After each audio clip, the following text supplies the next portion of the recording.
सारिका साळुंखे S9च्या बातमीपत्रात आपलं स्वागत। सुरुवातीला एक नजर आजच्या ठळक घडामोडींवर। हेडलाईन वंदना बस थांब्याला सांडपाण्याचा वेळखा, प्रशासनाचे मात्र दुर्लक्ष। 22वे राष्ट्रीय कवी संमेलनाचा सोहळा रंगणार ठाण्यात। 22वे राष्ट्रीय कवी संमेलन हिंदी कवींच्या उपस्थितीत रंगणार 25 जानेवारीला ठाण्यात। हिंदी भाषिक रसिक आणि कविवर्गाला एकत्रित करण्याकरिता ठाण्यात राष्ट्रीय कवी संमेलन भरविले जाते। हिंदी भाषा एकता परिषद आणि राजस्थानी सेवा समितीच्या वतीने दरवर्षी भव्य कवी संमेलन ठाण्यामध्ये आयोजित केलं जातं। यंदाचे हे 22वे वर्ष असून 25 जानेवारी रोजी सायंकाळी 7 वाजता गडकरी रंगायतन येथे हे कवी संमेलन होणार आहे। अनेक नामवंत हिंदी कवींना या संमेलनाकरिता आमंत्रित करण्यात आले असून या संमेलनाचे मुख्य आकर्षक ठरणार आहे ते म्हणजे यंदाचे पुरस्कार। यंदाच्या छत्रपती शिवाजी महाराज पुरस्काराचे मानकरी बॅडमिंटन खेळाडू ईशान नक्वी तसेच डॉक्टर हरिवंशराय बच्चन साहित्यरत्न पुरस्कार हा वरिष्ठ कवी आणि साहित्यकार यज्ञ शर्मा, तर महाराणा प्रताप शौर्य पुरस्कार शहीद कॅप्टन अब्दुल हमीद यांना देण्याचा निर्णय घेण्यात आला असल्याची माहिती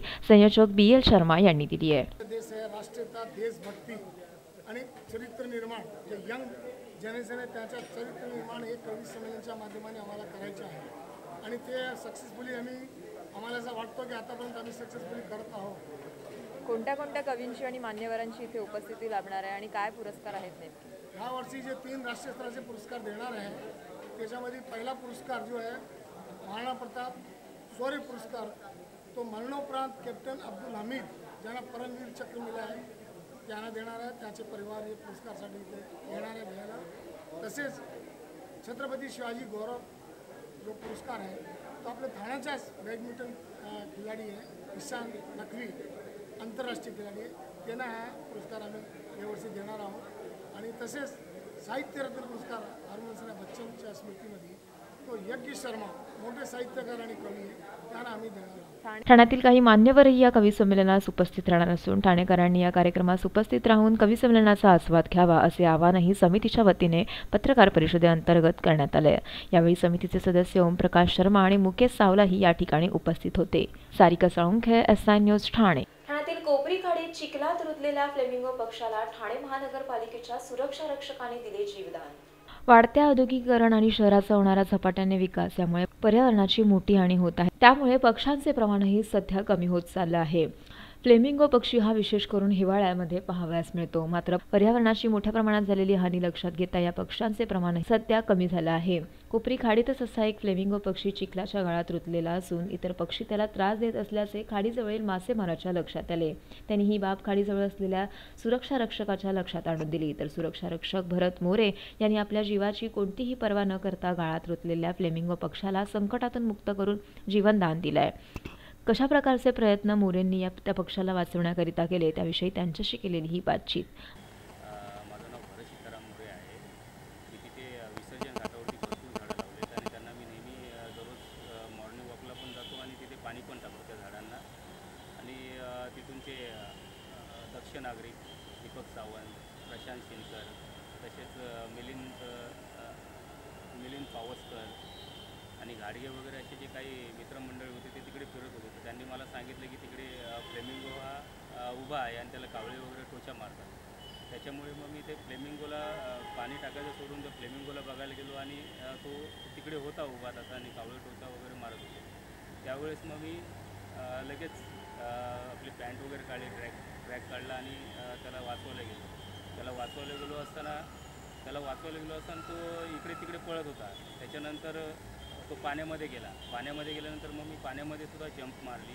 तसं ॲक्च्युली बघायला गेलं तर गाळ होता तिकडे, तो गाळ माझ्या कमरापर्यंत होता आणि पाण्यात ज्यावेळेस उडी मारली त्यावेळेस मी पोहलो आणि त्या पक्षाचं म्हणजे पाय पकडला फ्लेमिंगोचं आणि त्याला बाहेर काढल्यानंतर तो मला अटॅक करत होता माझ्यावरती, मला मारत होता, म्हणजे टोच मारत होता। त्यावेळेस 2 वेळेस त्यांनी डोळ्यावरती टोच मारली। त्याच्यानंतर मग पब्लिकमधूनच मला आवाज आला की त्याचा जरा सांभाळ, डोळा वगैरे फोडेल। मग मी त्याचा थोडासा पुढे पकडला मानेला आणि मग ते पण मानेला म्हणजे घट्ट असं नाही की थोडा पुढे पकडला आणि मग त्याला वर घेऊन आलो। अतिशय दुर्मिळ असा हा फ्लेमिंगो पक्षी आहे। सध्या त्याची प्रकृती कशी आहे आणि कशा प्रकारे पुढचं हे केलं त्याचं? डॉक्टर लोक सांगतात की प्रकृती त्याची चांगली आहे, त्याला काय 2-4 दिवस ठेवणार आणि त्याला सोडणार असं वगैरे सांगतात। TMC सुरक्षा रक्षक भरत मोरे आणि प्राणीमित्र अनिल कुबल यांनी जखमी अवस्थेत असलेल्या फ्लेमिंगो पक्षाला माजीवाडा येथील पक्ष्यांच्या रुग्णालयात दाखल केले असून सध्या त्याची प्रकृती ही स्थिर आहे। Sarika Salunkhe, S9 news Thane. मागी गणेशोत्सवानिमित्त मूर्तिकारांनी केल्या गणेश मूर्ती सज्ज. भाद्रपद महिन्यातील गणेशोत्सवानंतर आता मागी गणेशोत्सवही तितक्याच उत्साहाने सर्वत्र साजरा केला जातो. घरोघरी तसेच सार्वजनिक मंडळही तितक्याच भक्तिभावाने गणेश जयंती साजरी करतायत. त्याच अनुषंगाने बाजारात मूर्तिकार गणेश मूर्ती बनवण्यात सध्या व्यस्त झालेत. पूर्वी मोठ्या प्रमाणात मागी गणेशोत्सव साजरा केला जात असल्याने मूर्त्यांच्या मागणीतही आता वाढ झाल्याचे मूर्तिकारांनी सांगितलं. 400 ते 500 गणेश मूर्तींचे काम सध्या पूर्ण झाले असून नागरिकांनी त्यांचे बुकिंगही केले. 1 ते 3 फुटाच्या विविध प्रकारच्या गणेश मूर्ती येथे पाहावयास मिळाल्या असून मूर्तींच्या किमतीमध्ये 15 ते 20% वाढ झाली आहे. तर 15 इंचच्या मूर्तीला जास्त मागणी असून तसेच मूर्तिकारही अगदी कुशाग्रतेने मूर्तीचे काम करीत आहेत. रंगरंगोटी, अवयवांची रेखाटणी, त्याचबरोबर एकंदर मूर्तीवरती शेवटचा हात मूर्तिकार फिरवत आहेत. Sarika Salunkhe, S9 news Thane. S9च्या बातमीपत्रात वेळ झालेल्या विश्रांतीची.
बघता बघता मुलं मोठी होतात आणि त्याच बरोबर मोठी होतात त्यांची स्वप्न.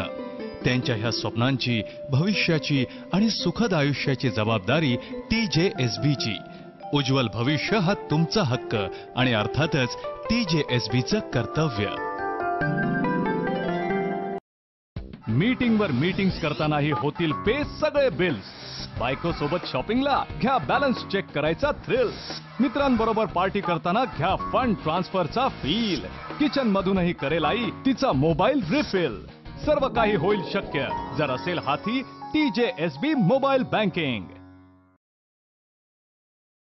मीटिंगवर मीटिंग्स करतानाही होतील पे सगळे बिल्स.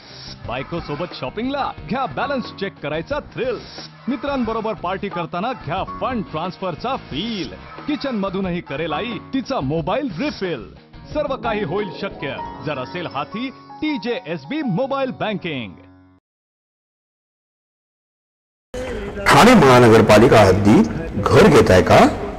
मग ते अनधिकृत तर नाही ना, याची खातर जमा करा. अनधिकृत घर घेणं हा विकणाऱ्यासोबत विकत घेणारा देखील तितकाच दोषी असतो. तेव्हा घराची डोळस खरेदी करा.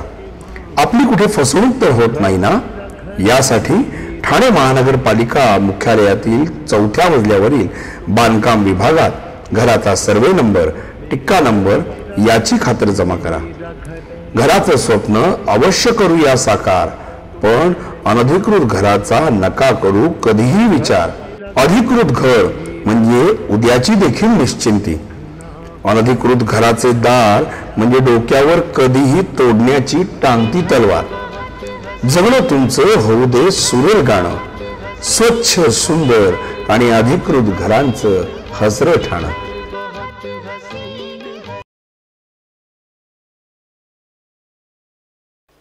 S9च्या बातमीपत्रात आपलं स्वागत. वंदना टॉकीज जवळील बेस्ट बस थांब्याला सांडपाण्याचा विळखा. प्रवाशांच्या आरोग्याला बाधा निर्माण होण्याची दाट शक्यता. वंदना ST वर्कशॉपच्या समोरच बेस्टचा बस थांबा आहे. या बस थांब्याजवळ सांडपाणी तुंबल्याने तसेच ड्रेनेजचे काम हे संथ गतीने सुरू असल्याने बस स्टॉपला सांडपाण्याचा वेढा पडलेला दिसून आलाय.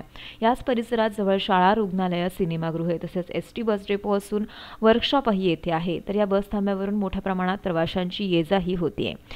मात्र बस थांब्याजवळ साचलेल्या सांडपाण्यामुळे येथे दुर्गंधी पसरली असून प्रवाशांना बस थांबा सोडून मागे किंवा पुढे बससाठी थांबावे लागत असल्याचं प्रवाशांनी सांगितलंय.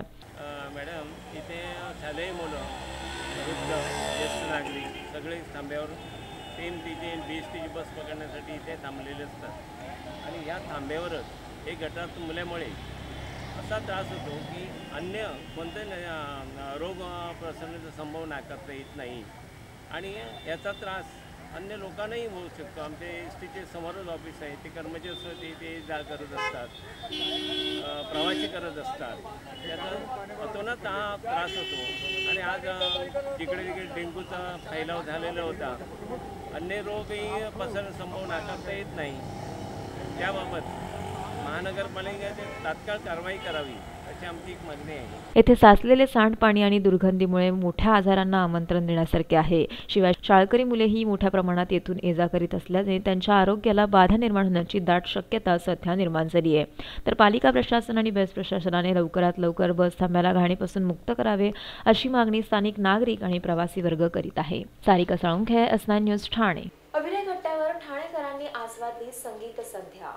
अभिनय घट्ट्यावर किरण नागती यांनी सर्व तरुण आणि ज्येष्ठ कलाकारांसाठी संगीत संध्येचे आयोजन केले होते. यामध्ये ज्येष्ठ नागरिकांसह तरुण पिढीही मोठ्या संख्येने सहभागी झाली होती. तसेच प्रेक्षक म्हणूनही उपस्थित होती.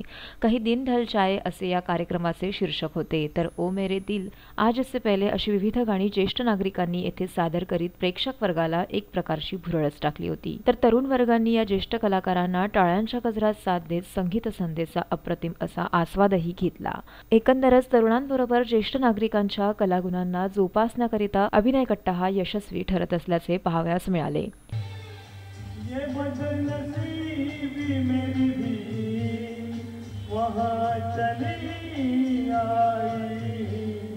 Sarika Salunkhe, S9 news, Thane.